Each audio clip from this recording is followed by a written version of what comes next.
Yo, what's going on, everyone? Welcome back to another SandStorm Meetup. Hope you guys are having an amazing Friday. Today, I am joined by, and pardon me if I say this wrong, is it Renji? Yeah, it's Renji like Benji, but with an R. All right, Renji from Immersed. How are you doing today? Good. How are you, man? I'm doing great. I appreciate you coming on the show to talk to me about Immersed and VR and everything that you guys are doing. Usually like to start the show with a little bit of introduction so people can get to know you. What role on the team do you play, and how you got into Web3 a little bit. Yeah. So, I mean, I'm the CEO founder. I was the first coder on the team from like 5.5 years ago. Back then, VR was not nearly as popular as it is today. But yeah, especially before COVID, VR was just kind of like a niche kind of thing in the corner. People mainly looked at it as just for gaming.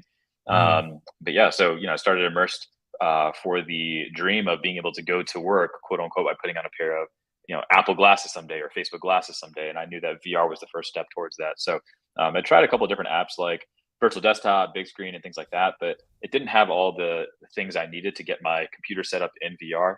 And so Immersed allows you to connect your headset to your laptop. It creates 5 virtual screens, so you don't need any additional hardware for that. It's all software emulated. And you can take your laptop and your headset to your couch or your porch, or if you're in a hotel on the go, all of that. You have your 5 screens with you at all times, but you could also multi-screen share with your coworkers as if you were physically in person, like around all your desk workstations. You can whiteboard together. So quite literally recreating the in-office experience for remote teams or even hybrid teams. And so, especially as you've probably seen some of the new headset stuff that's been leaked or that's coming out in the coming months and in the next year, you'll see a lot of kind of mixed reality experiences. And so we're sort of Meta, ByteDance, and Microsoft's main partner for VR offices. Awesome. Wow. I agree with you. Before COVID, I feel like VR was kind of like to me. I looked at it kind of like the 3D TV. Like people had them because they were fun, but not a whole lot of people were using them. And then I think COVID hit, and like everyone was at home, and yeah, they're trying to get that in real life person without being near someone coughing and sneezing. Like I mean, Yeah. so The yeah, well, I what's so agree. what's so crazy is that like for the first time ever, like Immerse actually is the only VR application in the world where people are spending 40 to 50 hours a week every week in VR, which is why we're able to work closely with a lot of the tech giants because they're all trying to figure out how do we get people to wear the headset or give them an experience that's comfortable, valuable for that many hours a week. Obviously, there's a lot of flagship games you've seen with VR that like kind of get its name out there, like Beat Saber and others. But you're not Yeah. spending more than an hour a day max using that. But when it comes to work, obviously everyone's got to work 40 plus hours every week, and so being able to have your iPhone in there, your iPad, your laptop, all of that, and then also have your coworkers in there, like it makes sense as to why Immersed is the most used VR application per week per user. Yeah, and I guess I can ask you about your opinion on VR. I mean, like, how often would you say that you wear a VR headset? Yeah. I mean, right now, because I'm doing a lot of kind of interviews and conversations like that, maybe down to 15, 20 hours a week in VR. But in general, our team, we try to make good practice of actually working full time in VR so that, because at the end of the day, if we can't get all of our users to, or sorry, if we can't get ourselves to actually want to work in VR, how can we expect our users to do so as well? So there's a number of people on the team who actually will have the headset. You just walk out here at the office, they have all their headsets on. They're in there day in and day out. So and kind of in the coming days and weeks, we're trying to make it so that for the 2/3 of our team that's actually remote around the U.S., a couple are overseas as well.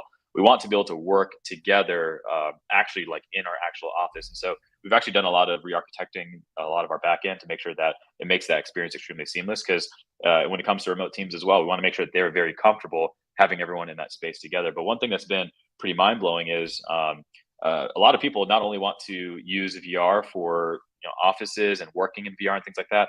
They actually want to start building their first businesses in the metaverse and employ people in the metaverse and transact goods and services in the metaverse. And so I guess you have versions of that in like Sandbox or Central Land and things like that, where you have like land and like properties that you can kind of like market certain things and have certain experiences. Yeah. And a lot of it is on your laptop, right? But when it comes to sort of an immersive experience, Immersed is sort of focused on doing that in the metaverse, where people are wearing a headset full time. Obviously, they're doing a lot of their work, but if they want to take a break, they want to go visit another plot or something like that. They'll be able to ultimately go to another location, whether it be a co-working space or maybe a quick concert venue or maybe like a calm experience because you just want to take a break real quick, a really kind of like chill, maybe Hawaii beachside sort of thing. So we're trying to start taking in the next couple of months, we're actually taking a lot of steps towards putting these sort of economic pillars in place to build the world's economy in the metaverse. So similar to Sandbox and Decentraland, but not really gaming focused, more sort of business professional focused. So sort of like the world's sort of first professional metaverse economy. Yeah, and some of the one of the first things I thought about is kind of like virtual schooling. I mean, that's something that really took off during COVID. I mean, everyone was at home at school, and I think more people now, want to do homeschooling and stuff, but they don't want to physically be the ones that are teaching their kids. I mean, some kids are just going to get left behind if that's the case. Yeah. But yeah, I think virtual classrooms, I think could be potentially be huge. And, you guys Yeah. have the whiteboard, and how many people, I guess, can be in one conference Space at right together. now? Well, I was just going to comment real quick on the education piece. Like, by the way, like it's not just like coders and designers who use our app. There are people who are legit teaching classes and courses in our app. There are coding boot camps in our app. Legal teams, day traders, finance teams, marketing teams, like like pretty much anyone who uses a computer for work, whether it be professional work or even school work. All of those types of users are using our app today. Yeah. Your what was your question that you were asking? I was saying, wait, what did I ask? So you went from schooling towards I can't even remember. I forgot you were asking, but anyways, we can keep moving. But No, yeah, I was talking about kids doing it. I don't. Oh yeah, I was asking how many people can be in one single oh yeah, yeah, conference. That's what I asked. Yeah. yeah. I guess sorry about that. Yeah. So yeah, I guess it sort of depends on the tier. And honestly, we're contemplating in removing this idea of tiers and just kind of opening things up because we're starting to build more of a metaverse economy. And so we used to have sort of this SaaS subscription where if you have like the smallest tier, you can only have like two people in the space. And then you have the next tier, you can have like 4 to 6 people in the space, something like that. And then the next tier, you can have, upwards of 20 to 50 people. But obviously, there are a lot of technologies and yeah, sort of SDKs or even just art optimizations, things you can do to really try to increase headcount in our app. But Hmm. because the hard part is because we're mainly focused on standalone headsets, we have to create extremely optimized environments, extremely optimized avatars, extremely optimized voice communication channels, things like that, so that we can increase the number of users per session. So, I mean, yesterday, for example, we had about 20 people in the space while we were just kind of doing a company meeting. I've heard of us being able to test 25 plus, but in the next couple of weeks, we're actually be testing much larger events where we'll be able to have maybe 50 to 100 plus. And it's interesting because this is all on standalone, mobile processors on a standalone VR headset. So, being able to do hundreds of people with a plugged-in VR headset has always been a thing. But when it comes to mobile VR headsets or standalone VR headsets, really kind of the experience that people are actually looking for, that's something that we're really wanting to scale to hundreds and if not thousands of users someday. Yeah, yeah. That's what I was wondering because I was like, well, if you do like say like a college lecture, how many people could you have in there if there was a limit or not? But Yeah, you but guys, there's also there are also ways to optimize the scenario where maybe if there's a classroom with 1,000 people in it or whatever, I'm not sure that's going to be a common use case. But if there yeah, is, we can tailor the experience where the professor can only really interact with maybe 100 at a time because maybe that's what our technological limit is at that point. But that being said, there's a lot of really cool kind of tricks and things you can kind of get around in order to make sure that you have a uniform experience around across all of the like students in that scenario. But even when it comes to concerts, right? That's going to be we're going to have to figure out ways to scale that even more. For example, in kind of the metaverse economy side of things, where say musicians want to be able to monetize in our metaverse as well. yeah, yeah. And all you really need for this at the moment is, like you said, a laptop or a computer, and then obviously a VR headset. Um, Yeah. So what's so crazy is people don't even realize that like. I mean, if you do just a little bit of Googling, you'll find out that there's a ton of leaks around all the tech giants, and all the tech giants are pouring dozens of billions of dollars into this next generation of computing, which is these thin goggle type headsets mhm. and glasses as well. Glasses are probably 3-ish years away, but you'll start seeing some pretty insane stuff later this year in regards to sort of these thin, sleek, thin visor VR headsets. And so I'm pretty excited because I don't know if you saw, if you Google like Apple VR headset, a lot of their stuff has also been leaked. Those things look beautiful, man. Like it's super sleek. The rumors say that they're going to be using the Apple M1 chip or the MacBook M1 chip, and that's going to be like 20x whatever Qualcomm Snapdragon was able to pull off for Oculus and others. And so I'm really excited to see how Apple pulls this off. But if that actually does hit, apparently they're announcing it later this year and likely releasing it next spring or summer. And if that actually happens, VR, like think about this. the like I have some AirPods right here, for example, right? These came out Mm-hmm. back in 2017, and before they came out, in-ear Bluetooth earphones were not a new thing. Samsung had them, Bose had them, etc. But as soon as Apple came out with the AirPods in 2017, back when Apple was only an $800 billion company, they were able to make way more revenue just from this one revenue stream, more than just like Netflix and Shopify and Spotify and all these companies combined just from this one revenue stream. Fast forward to today, they're worth about $3 trillion. Imagine if they're able to get a VR headset that's high fidelity, awesome experience. Apple doesn't release clunky experiences. And Yeah. when they actually come out with theirs, it's going to be like another iPhone moment like we had 15 years ago. Yeah, no, yeah, I agree. Especially with Apple and their branding, like people want to buy them just because it's Apple, and I Just think that'll because. I think that'll be a good way to kind of usher in retail people into VR headsets because right now. I was going to ask you in the beginning, like, what are some of the things that you think, I guess, are the problems with VR, and like, what would you like to see them improve on in the future? Because me personally, like you said, the clunkiness, like how clunky it is. I wear glasses; it's kind of annoying wearing glasses with a VR headset on, and then just the amount of hours like staring at a screen like that. I guess Yeah. where would Well, you like to see them improve? yeah. Well, so what I will say is, unfortunately, because so there are pros and cons to Oculus having them moving quickly and getting VR to the masses sooner than it probably should have, right? Like a lot of people have PTSD from putting on a VR headset and getting nauseous, and so because of that, a lot of people are just like afraid of VR. When honestly, if they try some of the latest stuff, like what this video is showing you right now, the Oculus Quest 2, I was actually meeting up with a hip hop artist who actually was in VR 5 years before me. So he'd gotten into VR. His name is Andy Mineo. You can check him out. He's awesome. He actually got into VR back in 2012 on the Oculus DK1 and sort of these early generation headsets. And it Yeah, was horrible back then. I got it in 2017 and it was still horrible. It's back when like the Samsung Gear VR was the main headset everyone was using. hmm But really in the past 2 years has the experience gotten a lot better with the Oculus Quest 2. And when people try even the Oculus Quest 2, yes, it's a little bit kind of clunky, kind of thick, but the experience inside the headset is actually really good, even if you do have glasses. A lot of you just have to put the spacer kind of accessory on top of there. But you could also get custom lenses as well, so you're not even having to wear glasses when you have a VR headset on. yeah, So the actual lenses, they just kind of pop on top of it. But the new stuff. So by the way, Immersed, we're partnered with all the tech giants, right? So like we have access to a lot of next generation hardware that we can't really show or share or anything like that behind the scenes. But what I will say is you're going to be extremely pleasantly surprised because I truly believe finally all those problems that people have had with VR in regards to clunkiness or ergonomics and things like that, all of that is no longer a problem.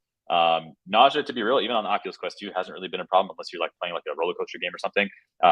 Nausea usually comes whenever kind of the vestibular system in your head that kind of tells you your balance versus what you see don't match up. And so hmm if you're like turning your head in the real world, but then your screen is not refreshing fast enough to show you what you should be looking at, it then makes you dizzy. But that usually was a problem on older headsets that had worse GPUs. The screen refresh rate wasn't fast enough. But with the Oculus Quest 2, that's a pretty much mainly solved a solved problem. With the new headsets, it's not even close to it being a problem. There's no screen door effect on the new stuff. The headsets are way sleeker. It's insane. If you Google pancake lenses, Oculus has some videos that they've released about that.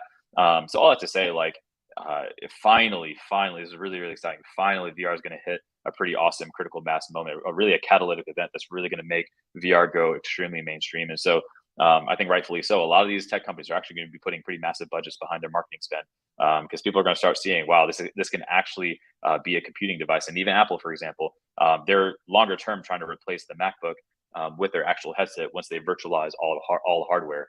It's yeah. pretty mind blowing.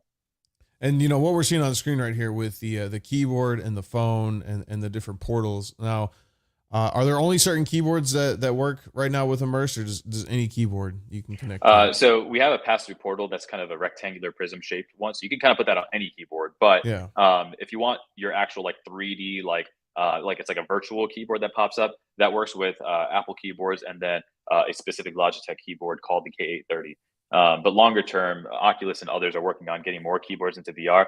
But to be real, a lot of the new headsets, you'll just kind of do some googling around color pass through. You'll see that you probably don't even need any of these keyboard compatibility issues. Like you're not gonna, that's not gonna be an issue anymore because the headsets actually will have like HD color video that gets passed through into VR, and you could just see the real world. Like you have the headset on, but the real world is triangulated back into your vision as if you're not wearing a headset. And so Yeah. it's pretty awesome technology. We've a ton of people are writing in the chat, Immersed. It's really mind blowing. I think honestly, we'll just wait a couple more months and you'll see exactly what I'm talking about. You're like, dang, this is what Renji was talking about. And we've been able to play around with this for the past year. It is amazing technology, man. Yeah, no, I mean, I'm excited for it personally. Just being involved in NFT space and video games itself. Like, I'm excited to see where VR goes. And what I think is awesome about what your product is literally like, there's so many people that want to have like 5 monitors up. Like you said, even like day traders. I see like crypto people. They're like, oh yeah, I got my 5 monitor setup and. With this, like you literally need a laptop and a wall and like you can have 5 monitors. You don't need to go out and spend, $1,000 plus to get 5 monitors. So I think that's awesome. Yeah, that's honestly probably the most common use case in Immersed where people use multiple screens. It's really cool. Technically on the Apple M1, the M1 chip MacBook, you can technically get up to 10 screens if you want, but we realized that a lot of people ultimately neglect most of their screens in that case. So we actually programmatically limit to 5 screens just for the sake of latency. And if you're not using it, we're going to be coming out with some other pretty awesome optimizations where if you're not looking at the screen, it's actually not using compute. And so there's a lot of ways we can optimize like that just to give you as many screens as you want. So I'm really excited about that too. Oh, nobody needs 10 screens. The only people using 10 screens are like gambling addicts that are watching like 5 different basketball poker, games and poker. Yeah. Now you guys do have 3 different packages currently. Obviously the base one is free. Anyone can use it. So the base one allows 2 computer screens. There is at least we've been experimenting with kind of like a $15 per month monthly subscription sort of thing, but as we're moving into this sort of metaverse economy vision and kind of evolving Immersed to be more than just a work in VR app with multiple screens, right? That eventually someday is going to become commoditized. It's important for us to start taking steps towards this metaverse economy. And so we're actually going to be experimenting with what it looks like for us to potentially even just do away with the pricing model. And instead, as users transact with one another, actually make revenue from that instead. So really kind of removing any sort of paywall, just get the users in.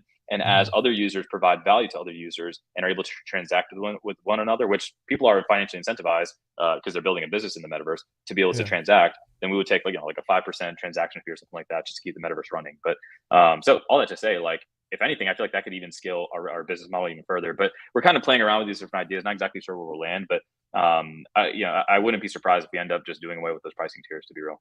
Yeah. And then Radcon Dad asks here, what's your opinion on the affordability when it comes to new headsets? New headsets. He said he's a laptop and wall guy. Gosh, what does he mean by wall guy? I don't know what that means.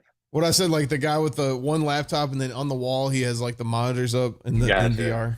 Yeah. So the Oculus Quest 2 is $300. Actually, I know Amazon was running a sale, a promo on there, so you can check to see if it's available for 200 something bucks now. But to be real, it just sort of depends on the level of fidelity that you want. So what I will say is the Oculus Quest 2 is probably the biggest bang for the buck for affordability. But as people inevitably want higher quality experiences like an Apple headset where there's no screen door effect, it feels like IRL, and you have these different experiences that are defying the laws of physics because it's all virtual. You're going to get an iPhone experience, but also it's going to be the iPhone cost. So we'll see what Apple prices their new headset at. And especially if they're trying to do away with the MacBook, for example, it wouldn't surprise me if it's something like $1,500 or $2,000 for the Apple headset. Whereas Oculus, kind of the main way that they're going to be positioning themselves in the ecosystem, because Apple is kind of crushing everyone on compute, Oculus can definitely compete on affordability. And so we'll see how they do. I know ByteDance is kind of moving into that space as well. They acquired a company called Pico. ByteDance is the parent company of TikTok. And so that's a major partner for us as well. Microsoft has their mixed reality headsets as well. So all of those will be kind of below the 300 to 500 price range. But if you want the premium experience, you'd probably go with Apple. Yeah. I mean, it'll be interesting to see as well. I mean, a $1,500 headset, that's a lot for a VR headset, but I guess it depends on what all it can do. Yeah, I mean, I think they're all trying to push it as like a peripheral device, like an iPhone. Because to be real, the first iPhone was $499, but over the course of time, they pushed up to $699 and $899, and like has more and more features. And over the course of time, I mean, now people have no issues, forking over $1,300 for an iPhone because they get a lot of value out of it. And obviously, a lot of people have payment plans and things like that. But there's also the Android phone option too, if you just have like $150 or whatever. So yeah, to each their own. Yeah. Now, You mentioned that there's multiple people using Immersed 40 hours a week. Do you guys have like daily statistics on like how many people daily are on the app? Yeah, I mean, we don't release all those numbers necessarily because we have a lot of competitors who are kind of snooping around our stuff and trying to figure out how to position themselves. But what I will say is we've onboarded about 500,000 users to date, just under. We're about to cross that threshold, which we're really excited about. But to be real, it is an extremely meaningful amount of people, like tens of thousands of people every month who are using this on a consistent basis as sort of their main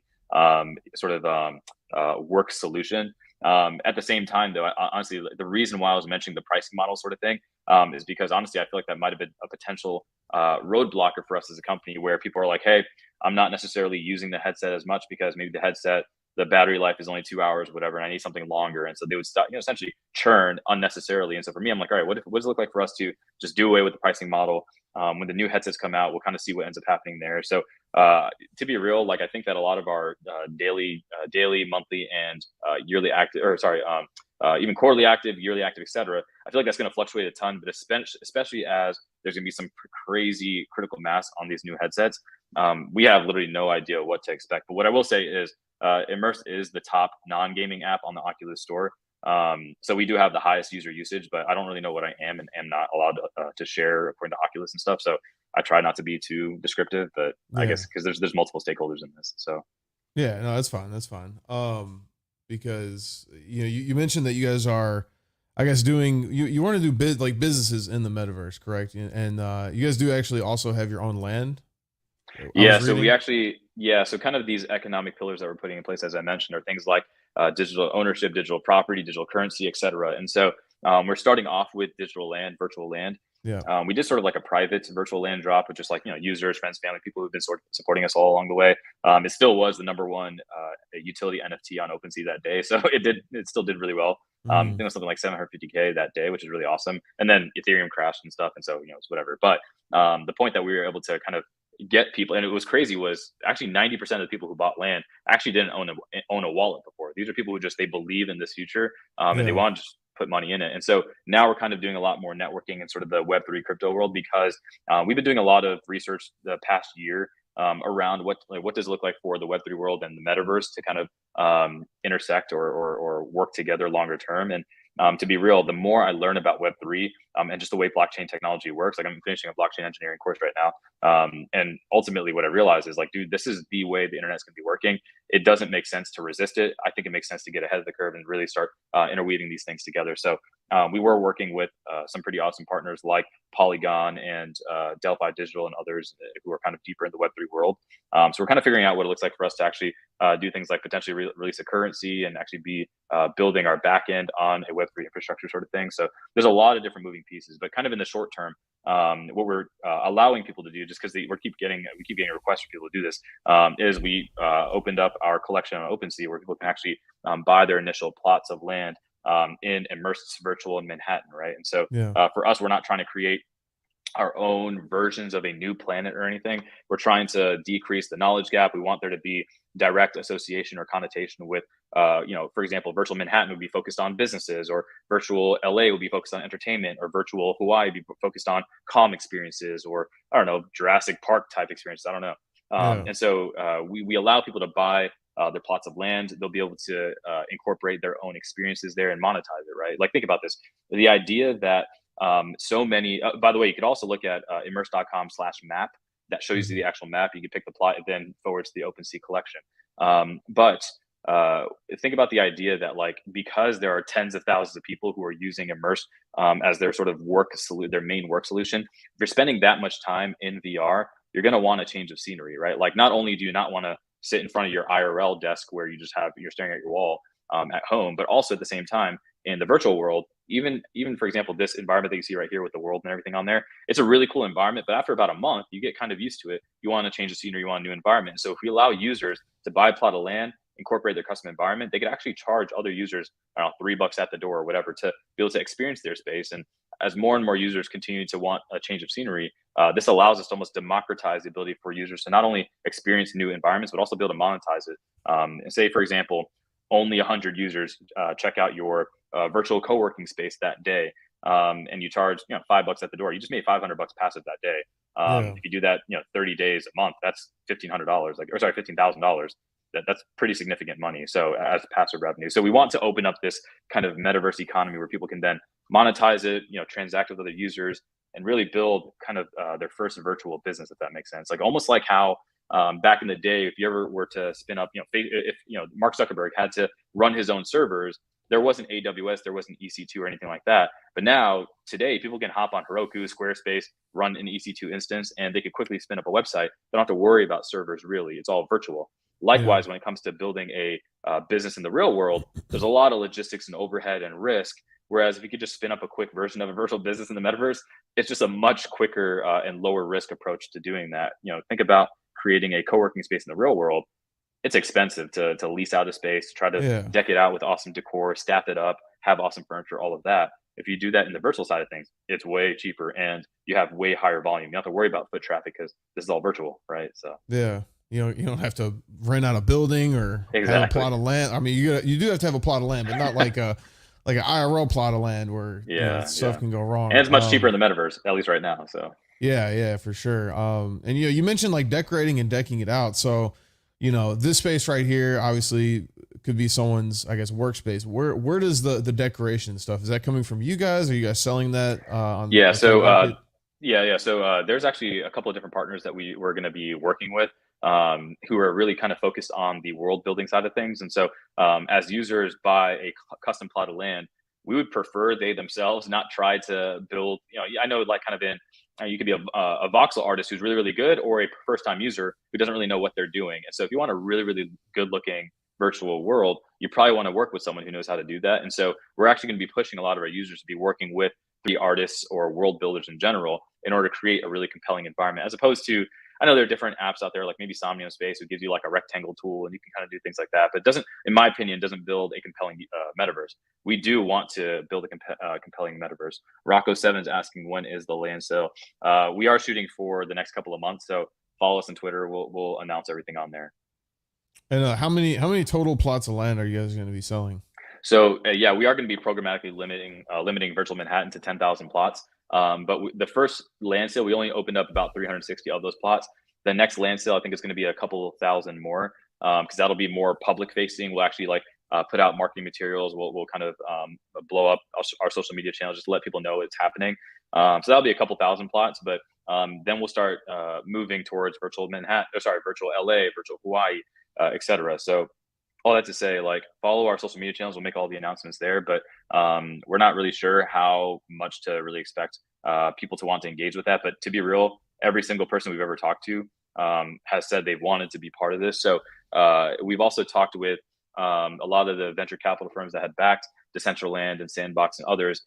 Those are actually inbounds. I guess you do a little bit of Googling, and you find out that Immersed is kind of the first versions of a real metaverse where people are spending meaningful time in the metaverse. A lot of those investors were wanting to invest in Immersed, and once I told them about our virtual land sale stuff, they're like, "Wait, why don't we just invest in that?" And so we'll make announcements in the next couple of months here. And so in the meantime, we're just gonna kind of get the word out here. Obviously we're gonna be working with SandStorm as well on some awesome partnerships and stuff too. I'm really excited about. So we'll see you in the next couple of months. Awesome. And speaking of getting the word out, I did read that you guys are going to be doing ImmersedCon 2023 in February. February 2 through 5. What's ImmersedCon going to look like? What is that? Yeah, so we're actually going to be having a lot of sort of higher profile speakers who have already bought virtual land, behind the scenes, and they're going to be teaching people how do you build a metaverse business, right? So this is kind of like AWS reInvent, where they teach you things like how do you use Amazon Web Services or something, right? But or Oculus Connect, where Oculus taught a lot of developers how do you build VR apps on top of the VR platform headset that we built. Likewise, Immersed, it's like, okay, we're building this sort of metaverse economic infrastructure. How do you then build your virtual business on top of that? And so ImmersedCon is going to be teaching all different types of verticals on how they can build their virtual business. There are people who want to do things like just build compelling facilities and buildings. And so you'll have some people focus on that. Some people focus on how do you sort of do metaverse concerts or go on tour in the metaverse. So like musicians will be doing that. You'll have virtual movie production specialists or subject matter experts there. You'll have others who are focusing on how do you spin up a bunch of instances of co-working spaces to make passive revenue. Some people are just, so it's going to be all across the board. People in the education sphere, all that to say, people want to learn, how do I start moving towards a virtualized business as opposed to an IRL business that obviously has way more logistics, overhead, and cost. But how do you do this sort of in the metaverse world, especially now that all the tech giants are releasing their awesome headset in the next, however many months? Things are really starting to take off, which I'm really excited for. And I think, kind of in hindsight, you might revisit this conversation and be like, we were literally just talking about this. So ImmerseCon is going to be a sort of a really catalytic event to really get people to understand how do they really start taking steps in this metaverse economy. Yeah, no, yeah. I will definitely look back on this when these new headsets come out. I'll be like, dude, he was telling me about this. Yeah, Tell me about these headsets. Let's see. Radcon Dad said, if we don't have land, can we still edit our environment? Open source, maybe. Yeah, so we'll have kind of a first run user experience where everyone has kind of like a custom home environment they can edit. But when it comes to things like being able to have a skyscraper that's however many, 150 floors tall, things like that, we do put limits because there are other users who are spending money to get that stuff built, and we don't want you to like block their view and things like that.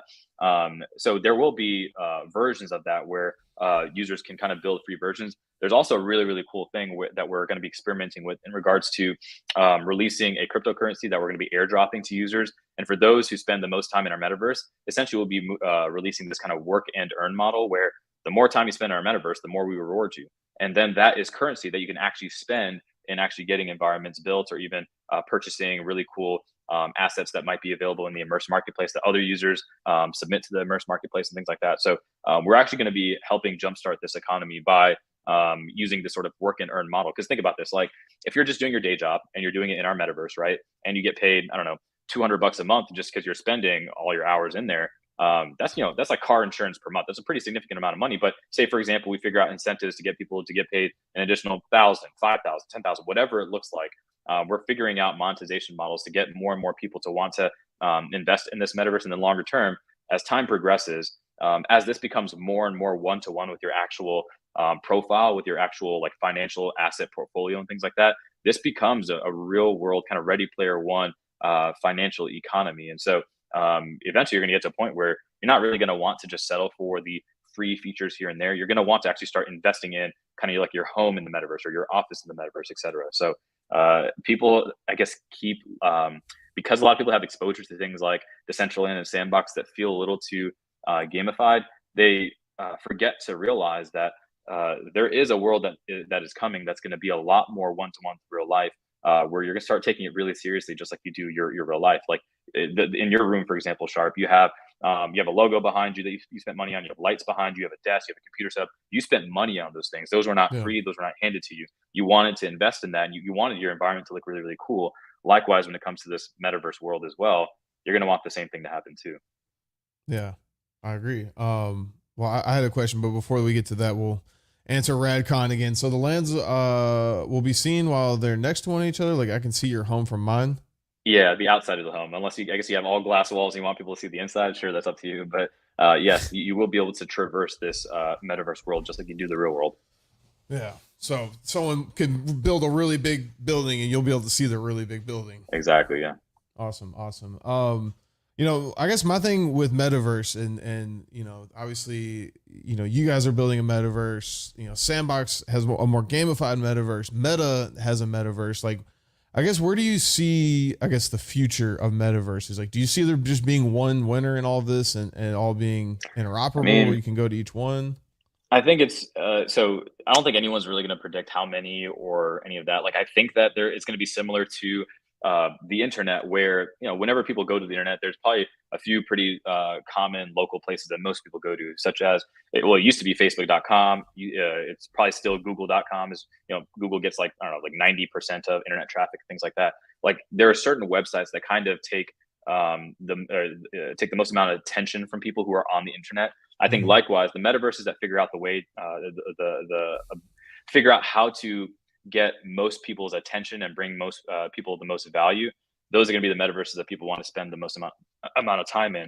So all that to say, like, I think that having when people say the metaverse, I think it's like saying the internet. Oh, hold on, let me make sure my audio didn't cut out.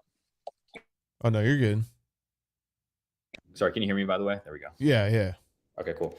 Well, I think that when people talk about the metaverse, it's kind of like saying the internet. So there's not going to be like an internet owned by one company. Like there's going to be, there's like AWS is a backend for a lot of people, Google Cloud Services, Azure, et cetera. Likewise, when it comes to websites, what do you call it? Google, Facebook, Instagram, WhatsApp, TikTok, et cetera, takes all your attention.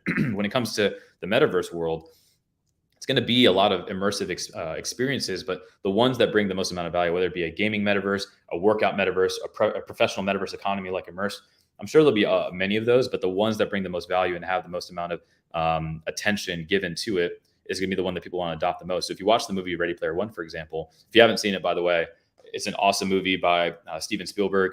It depicts the future of what the metaverse could look like. It's called The Oasis in that movie, and that is a world that has multiple companies operating in it, but because it's the most widely adopted metaverse, it was the most coveted metaverse that every company, such as IOI Industries, wanted to be able to take over or whatever. But all that to say, like, Immersed right now, we don't know if we're going to be the metaverse or one of the many. Like, we don't know. I'm not trying to create a centralized organization. The way that I look at it is the more users who own, for example, our cryptocurrency and have more stake in our metaverse, more and more actually voting power goes more into the hands of the community. And that's kind of the model that we want to choose longer term. So all that to say, like, I don't think anyone really knows. I think everyone just has a best guess, but I would guess it'd be very similar to how the internet works today.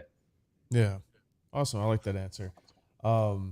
Is there anything that you guys plan on doing, I guess, within the Sandbox or with Decentraland or Other Side or any of these other metaverses?